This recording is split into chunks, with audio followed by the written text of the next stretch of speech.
द्वितीय सील, दूसरा सील। ये जो दूसरा सील है, द्वितीय जो सील है, ये है अदिन्न दाना वेरमणि सिक्खापदं समादयामि। इसको अगर सरल भाषा में कहेंगे तो इसका मतलब यह है अदिन्न। अदिन्न का मतलब है जो ना दिया गया हो। ए दिन, दिन माने होता है दिया गया, और ए अगर लगा देते हैं तो अदिन्न हो गया, यानी कि जो नहीं दिया गया हो। अदिन्न अदाना। अदाना का मतलब है आदान। आपने सुना होगा आदान प्रदान कीजिए। आदान माने और प्रदान माने, प्रदान माने होता है देना और आदान माने होता है लेना, ग्रहण करना। तो अदिन्न दाना, अदिन्न दाना का मतलब यह है कि जो चीज नहीं दी गई है उसको ग्रहण नहीं करना है। ऐसी मैं शिक्षा ग्रहण करता हूं। अदिन्न दाना वेरमणि सिक्खापदं समादयामि का मतलब है ऐसी शिक्षा मैं लेता हूं कि मैं जब तक कोई वस्तु मुझे नहीं दी जाएगी मैं उसको ग्रहण नहीं करूंगा। इसका साफ और सरल सा मतलब और भी ज्यादा है कि मैं चोरी नहीं करूंगा, ऐसी शिक्षा लेता हूं। यहां बिल्कुल साफ साफ कहा गया है जो दूसरा सील है, क्योंकि पहला सील तो बहुत ज्यादा इंपॉर्टेंट है, वो सभी सील का सिरमोर है, शिरोमणि है, और दूसरा सील उसके बाद है। इसका मतलब इसकी इंपॉर्टेंस दूसरे नंबर पे है, मगर ये बहुत पावरफुल सील है। ये काम कैसे करता है? जब कोई व्यक्ति चोरी के लिए आगे हाथ बढ़ाता है तो सबसे पहले चोरी उसके मन में आती है। मन में आती है, जैसे आप किसी के यहाँ गए या किसी दफ्तर में गए या कहीं बस में गए या कहीं भी आप जाते हैं, आपका मन पूरी तरह से शुद्ध होता है, आपको चोरी का ख्याल नहीं आता है। मगर अगर उस दफ्तर में या उस घर में कोई ऐसी चीज जो आपको बहुत पसंद है, जो आपको काम की है, जो आपको बार बार सपनों में आती है, या जो आपकी जरूरत की है या ना भी अगर जरूरत की है और आपका मन उसको ले जाने को है, तो जैसे ही आपके मन में ये बात आएगी कि इस चीज को मैं अपने साथ लेके जाऊं, तो इसकी दो बातें होंगी कि पहली बात तो यह है कि मैं इस व्यक्ति से या उस वहाँ जो भी लोग हैं उनसे पूछूं और उनसे इजाज़त लूं कि मैं ये चीज़ चाहता हूँ, आप मुझे ये दे दें। और दूसरी बात ये आएगी कि आप बिना किसी इजाज़त के, बिना किसी को कहे वो चीज़ उठा के ले जाएं। पहले वाले केस में चोरी नहीं है अगर वो आपको मिलती है, क्योंकि वो आपको दी गई है, अदिन्न नहीं है। मगर दूसरे वाले केस में वो चोरी है। जैसे ही आपके मन में अदिन्न का भाव आएगा, चोरी का भाव आएगा, वैसे ही आपके शरीर की कई सारी फाइलें अचानक से खुल जाएंगी। आपका ब्लड प्रेशर बढ़ना शुरू हो जाएगा, आपका हार्ट रेट बढ़ना शुरू हो जाएगा। आप ध्यान से दीजिए, या तो ब्लड प्रेशर हाई जाएगा या ब्लड प्रेशर लो जाएगा, मगर पहला वाला नहीं रहेगा। आपके शरीर में आपका जो मन है वो चारों तरफ देखेगा, ध्यान देगा। अब उसे बहुत ज़्यादा काम करना पड़ेगा। इस काम करने के चक्कर में वो बहुत सारी फाइलें बंद कर देगा जो सावधानी की फाइल होती हैं, जो जीवन को सुरक्षित रखने की फाइल है। अब आपका सारा ध्यान उस चीज़ में है जिस काम के लिए आप आए थे, वो काम पीछे रह गया। जिस काम के लिए आपको जाना था वो काम कहीं छूट गया। आपका सारा ध्यान उस चीज़ को ले जाने में है। आप 100 बहाने करके उसको ले जाने के तरीके बनाएंगे, चेक करेंगे कैसे लेके जाऊं, कैसे नहीं। जैसे ही आप उस चीज़ को पकड़ते हैं या लेते हैं, अपने कब्जे में करते हैं, वैसे ही वहाँ से आप भागेंगे, क्योंकि अब आपने जो काम किया है वो प्रकृति के अगेंस्ट में किया है, नेचर के अगेंस्ट में किया है, सोसाइटी के अगेंस्ट में किया है, लॉ के विपरीत किया है। यानी जो नेचुरल लॉ है और जो लोगों ने बनाया हुआ नियम है, जो देश का नियम है, उसके विरुद्ध आपने काम किया है, तो आपको वहां से अब भागना है।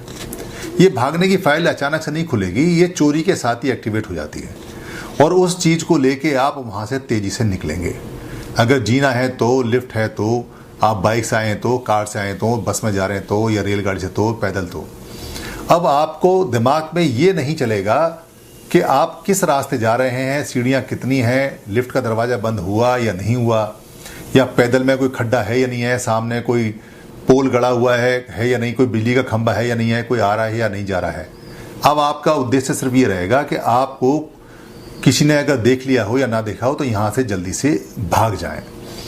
उस भागने में क्योंकि सारा एक्टिवेशन जो आपकी फाइलों का और आपके मन का हो रहा है, वो ऊर्जा सारी वहाँ जा रही है। सारी असावधानियाँ होंगी। आप बाइक गलत चला सकते हैं, उसका एक्सीडेंट हो सकता है।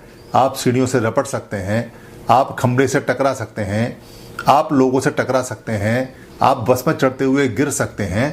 आपकी हार्ट बीट जैसे ही आप चढ़ेंगे वैसे ही थोड़ी नॉर्मल कंट्रोल होनी शुरू होगी। जब आपको ये पता चलेगा कि अब मैं उस रेंज से, उस परिधि से, उस परिमाप से बाहर आ गया कि अब मैं रेड हैंडेड यानी रंगे हाथ पकड़ा जा सकता हूँ सामान के साथ। मगर बात यहीं ख़त्म नहीं हुई है, क्योंकि अब आपने जो सामान लिया है, अब आपको ये डर रहेगा अगर किसी ने मुझे फ़ोन करके पूछ लिया या किसी ने मुझसे ये पूछा तो मैं क्या कहूँगा।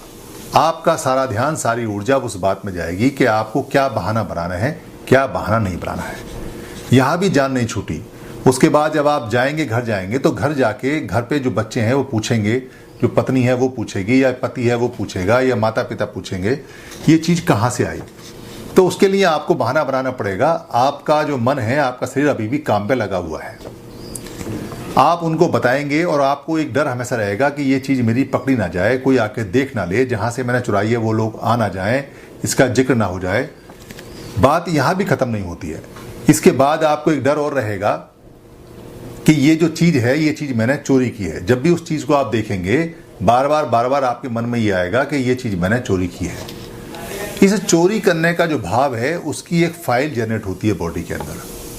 वो बार बार जब रिपीट होती है तो वो फाइल हैवी होती चली जाती है। जितने ज़्यादा रिपीटिशन होते हैं उतनी ज़्यादा वो हैवी होती चली जाती है, और जितनी ज़्यादा वो भारी होती जाती है उतनी ज़्यादा आपकी बॉडी में वो डिसीज़ पैदा करती है। सबसे पहले तो आपकी जो कहेगी वो कहेगी अनइजीनेस, यानी कि आपको असहजता रहेगी। आप सहज नहीं हो पाएंगे, सरल नहीं हो पाएंगे।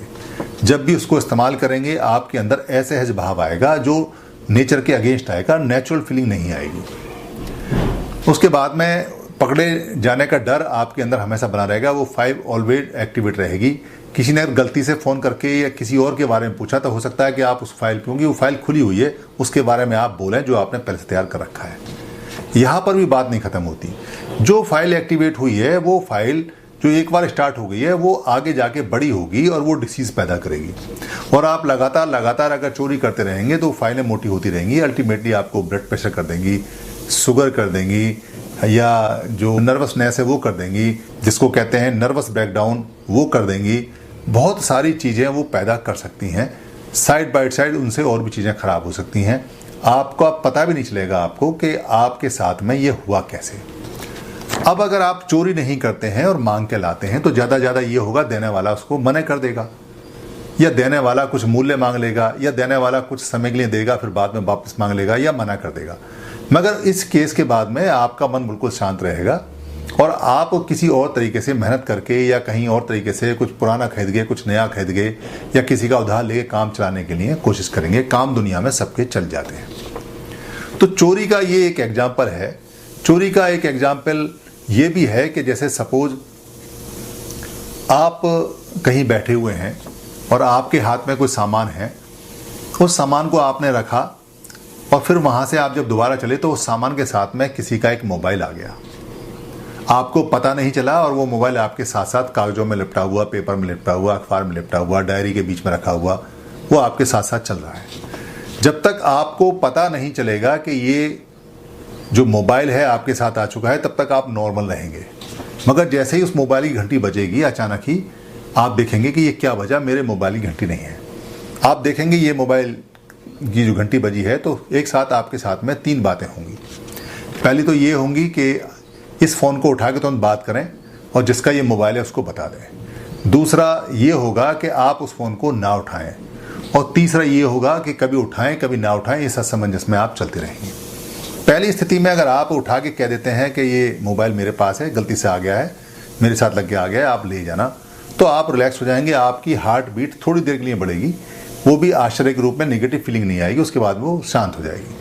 मगर अगर आपने ये सोच लिया कि ये मोबाइल तो अच्छा है, मुझे पसंद है, अब मैं दूंगा नहीं इसको, तो वो फ़ोन की घंटी जब तक बजती रहेगी तब तक आपकी हार्ट बीट बढ़ती रहेगी, आपका ब्लड प्रेशर बढ़ता रहेगा, और उसके बाद में फिर चक्र स्टार्ट होगा, जो प्राकृतिक चक्र है, चोरी का चक्र है, वो स्टार्ट होगा।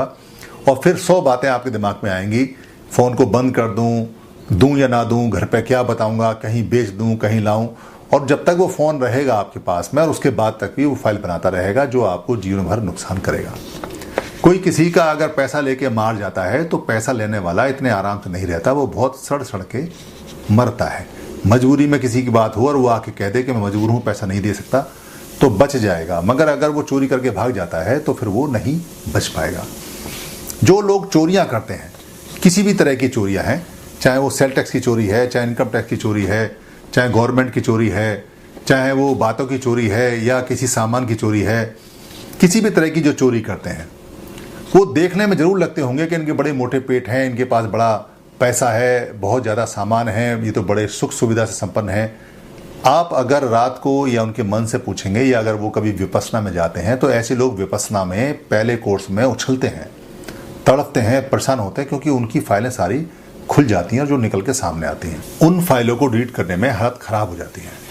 इसलिए कोई बहुत ज़्यादा चोरी करता हो और लगता हो दूर से कि इसके पास बहुत सारी फिजिकल चीज़ें, बहुत सारी भौतिक चीज़ें, बहुत सारा सामान इसने इकट्ठा कर लिया है, मगर वो सुखी नहीं होगा।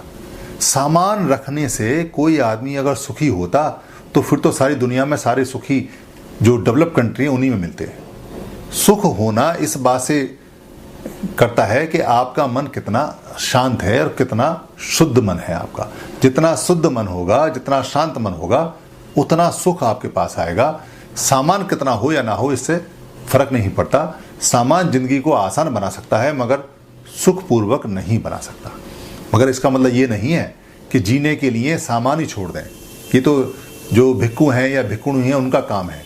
गृहस्थ आदमी को इतना तो कमाना ही चाहिए, इतना सामान तो इकट्ठा करना चाहिए कि उसका जीवन सुख और शांति के साथ चलता रहे। धन्यवाद।